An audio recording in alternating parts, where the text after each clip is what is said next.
Thought Leadership from PwC's National Office.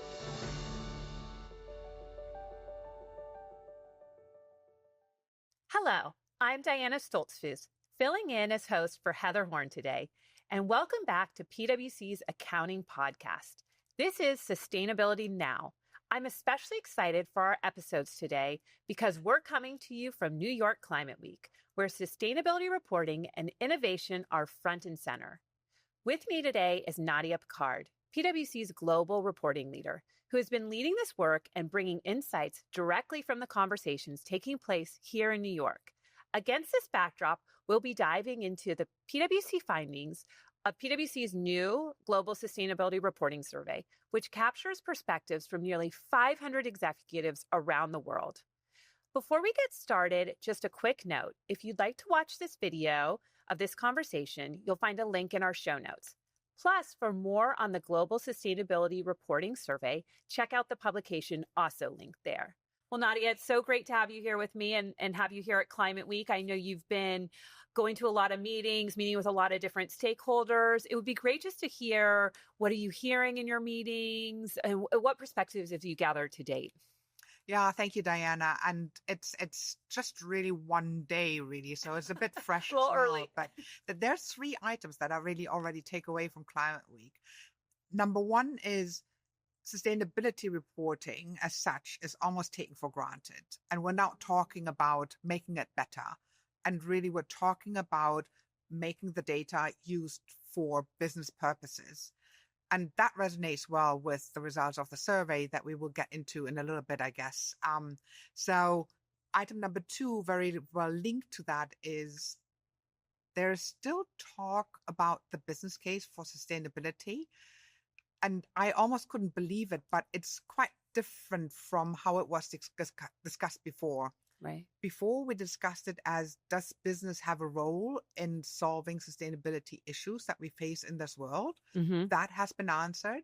And when we talk about the business case for sustainability now, it's really much more about taking it into one company's business model, business processes, and business strategy, using the data from sustainability reporting.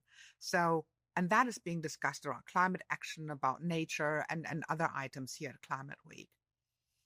And the third item, and that is a bit of a new quality, is a realization that I think stems from sustainability reporting requiring companies looking up and down their value chain. Right. And that is a realization that businesses can't go it alone. One business can't go it alone. They do need to collaborate across sectors within their value chain to get on with things, whether that is reporting or actual action. Right. And one of the quotes that I really like very much is, collaboration is the new competition. Oh, I And love think that. that is something that we need to sit on and reflect on a little bit. But I think that's very true and also resonates with some of the thinking that we have put out as PwC. That's really interesting. I mean, I think that link in and having that come through between the strategy and what you're hearing and what the reporting is going on in sustainability is so critical for why this reporting is really important. So maybe we'll jump into the survey, Nadja. So we just released, or PwC just released, the Global Sustainability Reporting Survey, which you've been leading. Maybe you can talk us through what the survey set out to explore and why this is an important moment to take a step back. So the survey, as you already mentioned, we surveyed nearly 500 executives around from companies that are either planning to report or already have reported under either ISSB or CSRD. So that's why it's no longer a CSRD survey or an ISSB survey. It's actually a sustainability reporting survey, because some also are reporting under GRI or other frameworks. Sure. Right? So, and we're asking people around their experience and what would they have done differently with the experience that they have now. Obviously, that then derives some good tips and tricks for companies that have not yet reported, Sure. and how that reporting actually worked for them. So that is really the gist of the survey. Yeah, and it might be important, Nadia, to take a step back here before we jump into the results of the survey, too. You mentioned CSRD. We know there's a lot going on with the omnibus proposal and really with sustainability reporting regulations around the globe. Maybe you can just give us an overview of what the landscape looks like right now. So ISSB is continuously being adopted by territories, right? And even where some territories countries, right, might have paused on the actual effective date of that implementation. For example, Singapore has pulled back a little bit. There are more and more countries coming onto the ISSB agenda. So sustainability reporting is on the rise from that perspective. I think it's about 40 countries right now. Wow. CSRD reporting, everybody talks about omnibus and its effects, right? So some companies have already reported, the big companies, the wave one companies. Now everybody is looking at what does omnibus really mean. But the report, the survey, actually shows that companies predominantly say, more than half really say that the external or internal pressure to get on with sustainability reporting has increased. Wow. Right. So what does that mean, right? Yeah. External pressure, obviously stakeholders, from investors through customers, through suppliers, employees, civil society, NGOs, and regulators. They all keep asking questions around that sustainability reporting, of course. Right. And then the internal pressure to get on with sustainability reporting, that I find really interesting, because that means that companies are starting to really use the data for business purposes. And that I find really, really just great. Right. Because that's what all of this is about. Right. Okay, well, I think that that's a really helpful overview of the landscape and a good overview as we head into the results of the survey. So you touched on this a little bit around companies, and it sounds like they're not slowing down. They're not changing their approach, but maybe you can explore that a little bit more. Yeah, so they are not slowing down in that they are embedding sustainability reporting more into how they do it, right? Wave one companies, or those companies that are taking advantage of the pause of actually having to go out with it, they are looking more and more at how technology can help them, right? Okay. So we're seeing a slight move away from spreadsheets, although they are still around, right? And they always will be around, because there is certain one-off information where it doesn't make sense to really use a system or anything like that. But we see the increased use of carbon accounting software, around disclosure management software, of just collecting and evaluating the data, right? And then I can't believe we're into the podcast for so many minutes and haven't said artificial intelligence yet. I will bring it in right now. That's also the talk of the town here, right? Right. New York Climate Week. But so where am I going with this? Some companies that haven't really employed technology just yet might be at the advantage of using AI for data collection, for report writing, and so on, without having to worry about legacy systems. So it's really good to see that. Yeah, it's interesting that you get an advantage by not having adopted technology, so then you can leapfrog somewhat to the more advanced technologies. So you've talked a lot about not just regulators being interested, but investors, customers, employees, a number of these different stakeholders, and that companies are feeling a lot of pressure from this. How is that shaping their reporting strategy? Yeah, it's coming back also to your question number one, right? What is the talk of the town here at Climate Week? And it's very interesting to see that we're back at discussing the business case for sustainability, but now it's different, right? Okay. Before, a couple of years ago, we discussed why business needs to show up on the sustainability agenda. Now we're so much further in that we're actually asking about how does sustainability affect the business of a single company. And for that, you do need granular data. You do need more frequent data. You do need well-defined data. So that is really how companies are using that sustainability reporting right now. And that is what is on their agenda in the C-suite, including the CSO, but really driving it deep into risk assessment, physical climate risk, for example, but other risks as well in terms of dependencies for their particular business, in terms of resilience in the supply chain, in terms of where are my opportunities, what are my competitors doing, and why do they define a certain opportunity, and I haven't looked at that. So it really, sustainability reporting really made it from a nuisance that has to be dealt with somewhere into the boardroom. So it sounds like there's been a real shift here in that they're really seeing value in this sustainability information. Yes. But more than actually, that's a statistic that I actually remember, right? It's about 70% of the companies see at least moderate or significant value from sustainability reporting, right?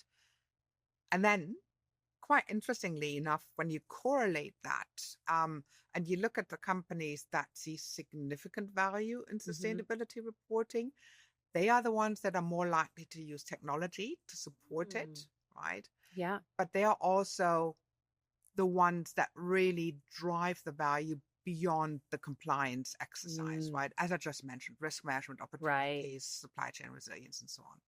So you mentioned, Nadja, about Wave One reporters, and I know you've done a lot of work with Wave One and led some surveys with the firm as well. What are some of the lessons learned that we're seeing from Wave One or the early reporters? Yeah, so we've asked the question on what would have helped your reporting, right? And overwhelmingly, the response is, well, I should have looked at technology earlier to help, right? Some actually do mention AI.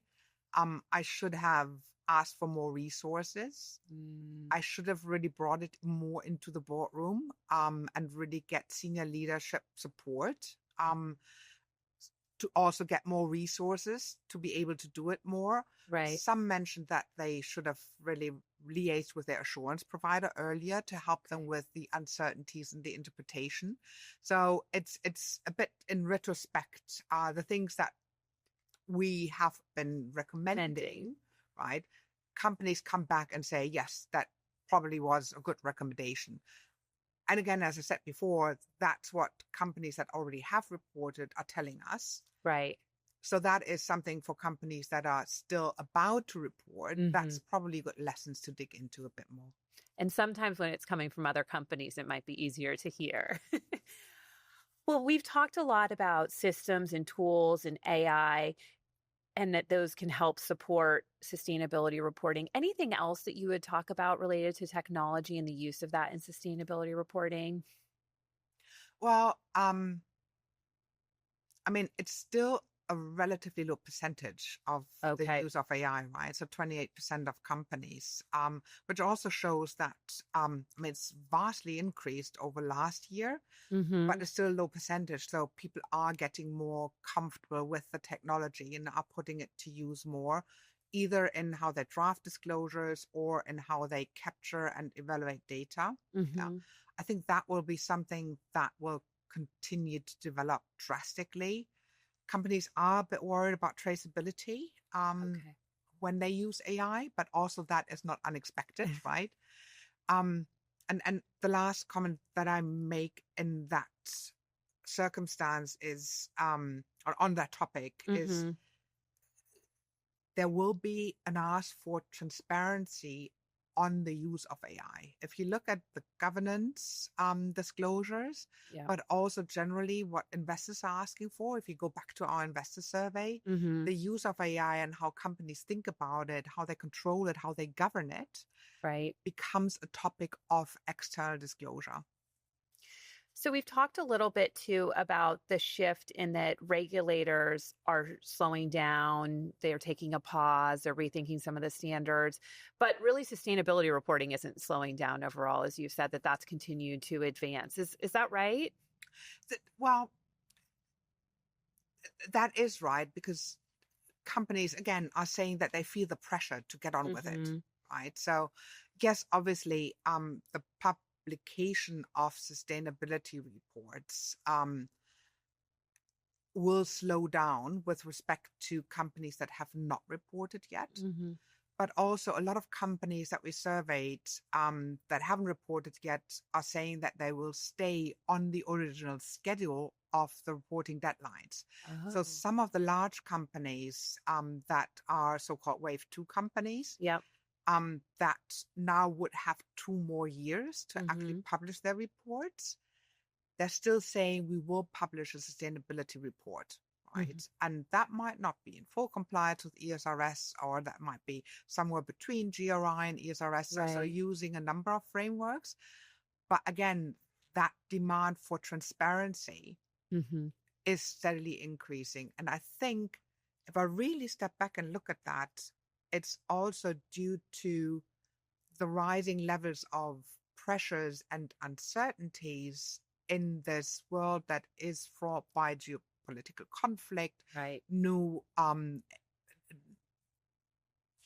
areas of concern Mm-hmm. that have an influence on companies, and companies want to be transparent about how they deal with this, Right. right? So and for that, the means of financial reporting sometimes is too narrow. So they're using sustainability reporting to also explain themselves.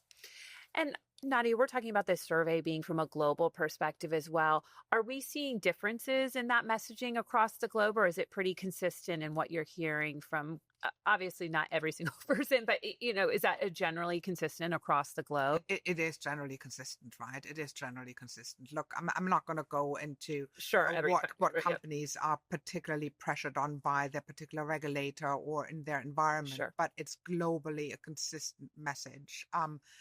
And that just tells me that we have really evolved into a status where sustainability as a company action that helps them manage their risk and capture their opportunities, the understanding about it has deepened so much. And then the desire to also be transparent about that has so much increased. Right. So I think that is an overall general good development going forward. Agreed. So as we start to wrap up here today, Nadia, what would you be telling clients as they're thinking about sustainability reporting and what they should be thinking about in this upcoming year? Get on with it. No, simply look, really start with, so if you haven't, look, let me collect my thoughts. So number one, if you've already reported, right, step back and see where were the biggest difficulties and find remedies for that. Don't just assume it's going to go away, but really dig a bit deeper. Also understand where are the really material areas and topics and go deep into those. Really embedded into your business decisions. Right. For companies that haven't started that yet or haven't reported yet, really start with the most material items, but also come at it from day one with a beyond compliance view. Right. What does that mean to me as a business? Why would this reporting, why would these data be useful to me? And from that, decide on where you spend your energy. Right.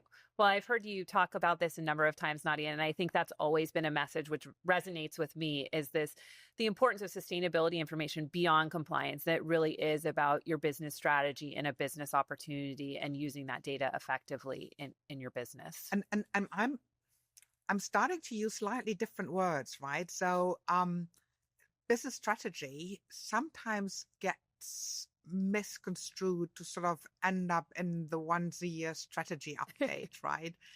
I think it's much more about your business processes. Yeah, it's almost your daily business, your daily risk management as well. You don't do risk management once a year. You do it constantly on the risks that are within operations. So I think sustainability data need to be just brought into these processes, into this business thinking. Yeah, and I guess that point, Nadia, is companies have more and more data this year, and this is just another set of data that companies can use these different tools you're talking about, whether that's AI or other technologies, to help look at this comprehensive sets of data and make better decisions. So it's just more data that comes in to help companies make better decisions. That's right. Well, Nadja, thank you so much for joining me today. And thank you so much for our listeners for tuning in or watching our video. If you'd like more information, please go to pwc.com and our Viewpoint website. Thank you.